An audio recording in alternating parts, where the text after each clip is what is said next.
Hello गधास। अब जो Roman empire है वो दो में डिवाइडेड है।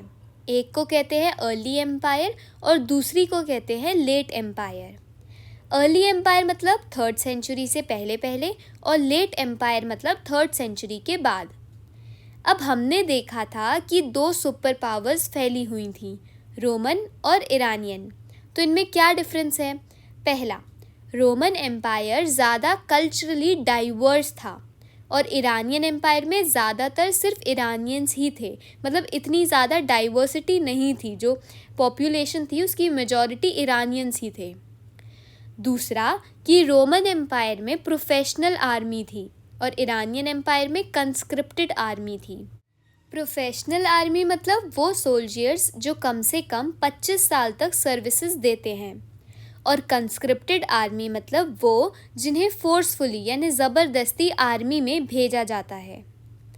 इसके अलावा रोमन एम्पायर में एडमिनिस्ट्रेटिव पर्पसेस के लिए लैटिन और ग्रीक भाषा का इस्तेमाल होता था, और ईरानियन एम्पायर में 2 डायनेस्टीज़ थीं जिन्होंने इस टाइम पे रूल किया था।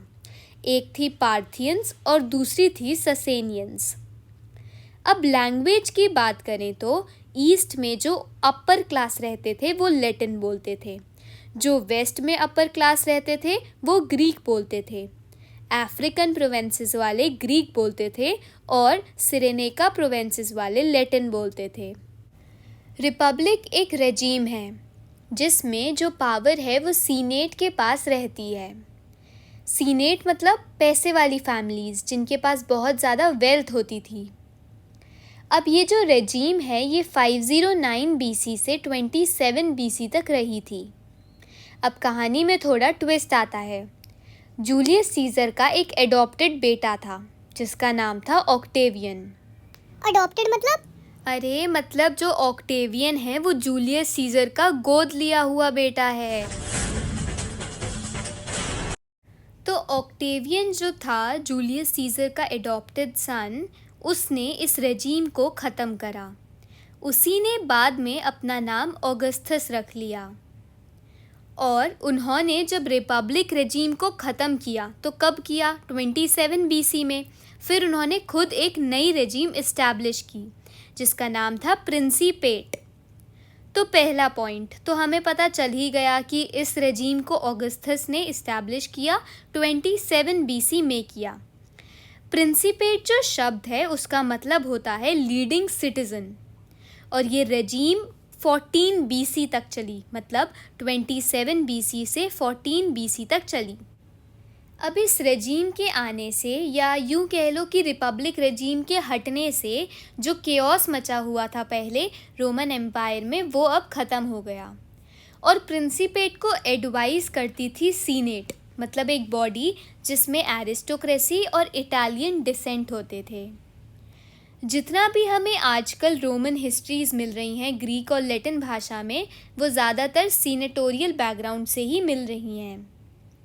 और ये भी सीनेट पे ही डिसाइड होता था कि कोई रूलर अच्छा या बुरा है। कैसे?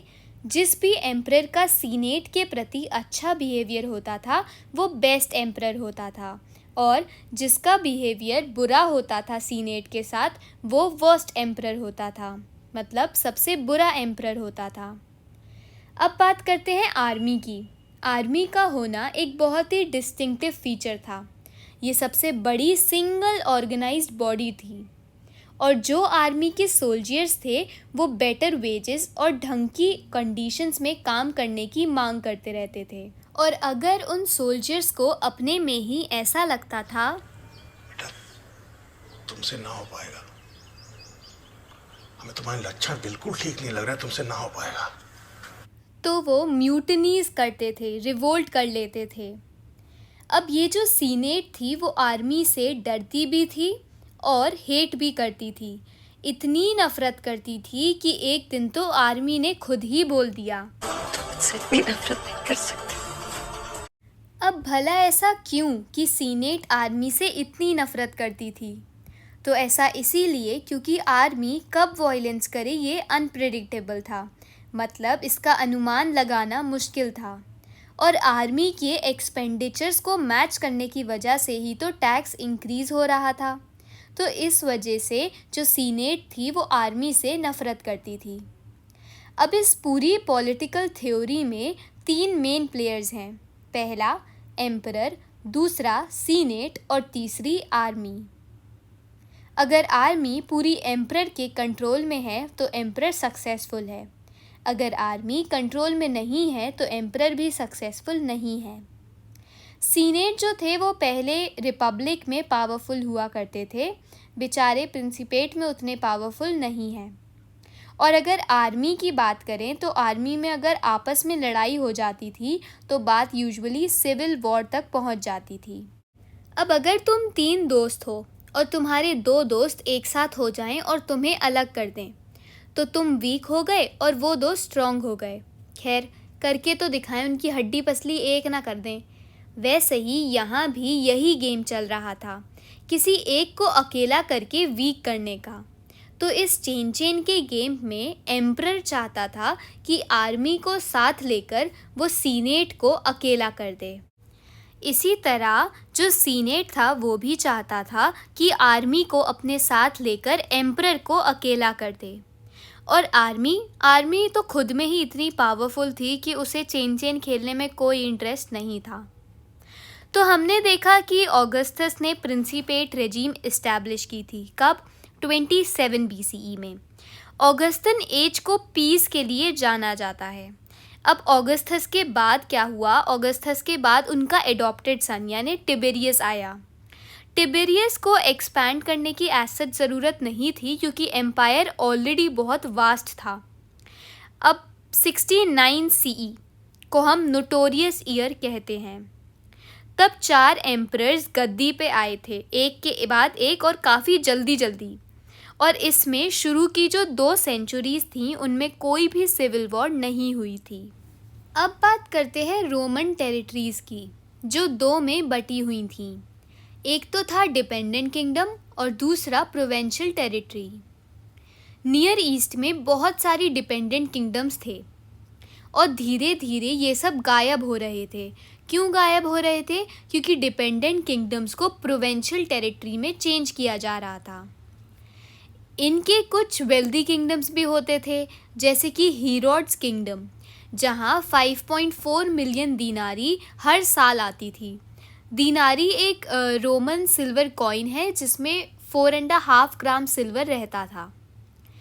अब धीरे धीरे 2nd सेंचुरी में एक्सपेंशन शुरू हुआ। स्कॉटलैंड से लेकर अर्मेनिया के बॉर्डर तक एक्सपैंड हुआ एम्पायर। सहारा डेजर्ट से यूफ्रेट्स तक की टेरिटरी हो गई। पर अब इतनी वास्ट टेरिटरी में भला ये कंट्रोल कैसे रखेंगे? एडमिनिस्ट्रेशन कैसे होगा? गवर्नमेंट तो तब थी नहीं, तो कैसे होगा एडमिनिस्ट्रेशन? तो इसका जवाब है अर्बनाइजेशन। इस मैप में देखो तो ये है कार्थेज, ये अलेक्जेंड्रिया और ये एंटियोच।